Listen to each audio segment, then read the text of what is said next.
The LTK Distinguished Service Award was established in 1973 to honor one of the floral industry's finest leaders, Leland T. Kinsel.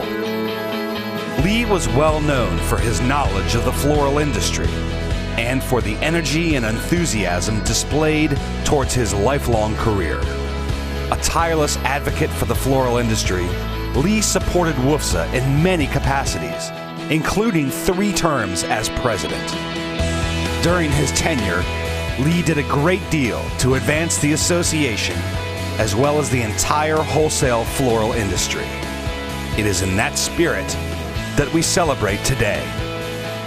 These 4 words are the cornerstones of the LTK Distinguished Service Award. Each recipient was chosen because they displayed these characteristics in a way that set them apart from their contemporaries.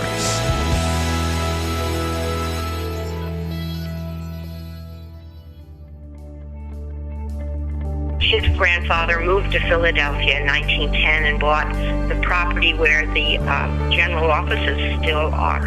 It was a greenhouse, and they would peddle flowers with a cart down to the city. And that's how the company started, with a horse cart, actually.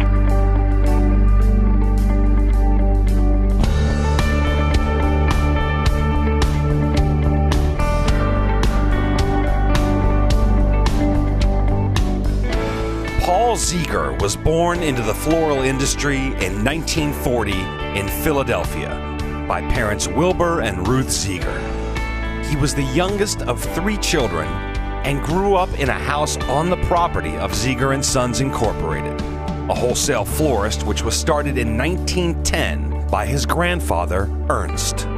Paul's work ethic was formed early on by witnessing his father's operation and by his mother's strong Lutheran upbringing. In 1958, Paul attended Muhlenberg College in Allentown, Pennsylvania, and earned his degree in physics.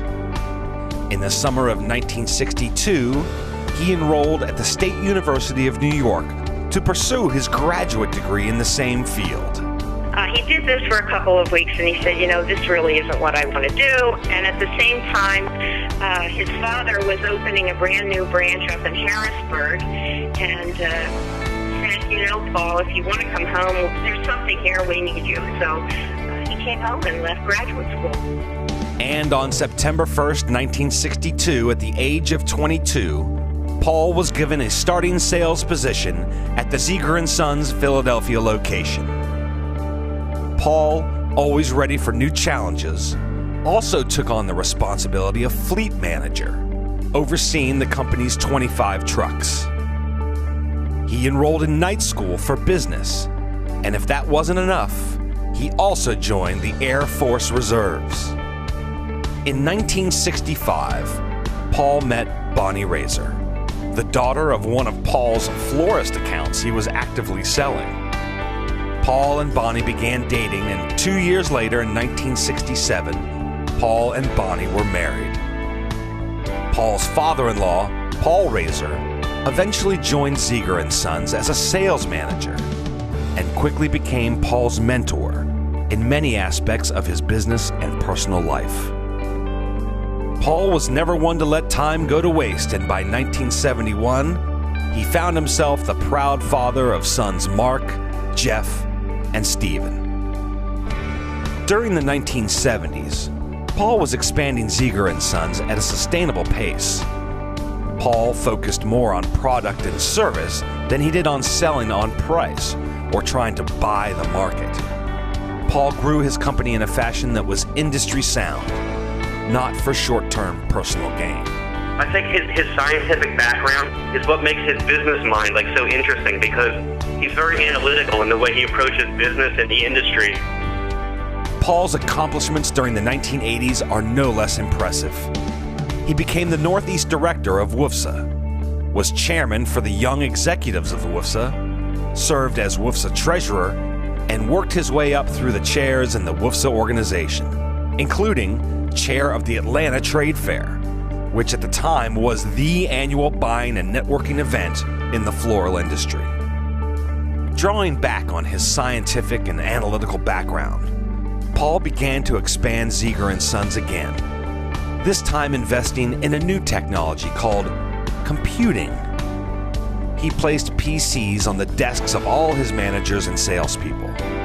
This introduced an online inventory and computer-generated pick slips at a time when many wholesalers were still changing typewriter ribbons. In 1988, Paul and Zieger & Sons joined the Americana Group, a co-op of non-competing wholesalers in which Zieger & Sons is still active today. Paul predicted the need for stronger buying power as smaller wholesalers were getting squeezed out of the floral market. Zieger & Sons and the Americana Group are still strong associates to this day. In the 1990s, Paul became president of WUFSA and brought his two sons, Mark and Stephen, into the family business.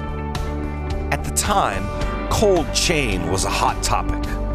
Paul called to action the California growers in a WUFSA magazine column to do a better job with pre-cooling and cold chain shipping to East Coast wholesalers. This made a lot of California growers upset with Paul, but he was always more interested in improving the industry than being popular. In 2002, Zieger & Sons was completely reorganized through a stock swap of half the shares then held by the flower-growing half of the family. He was able to manage the reorganization in a way that his family partners were treated fairly, and eventually led to Zieger & Sons sustaining into the 21st century and eventually celebrating the company's 100th birthday.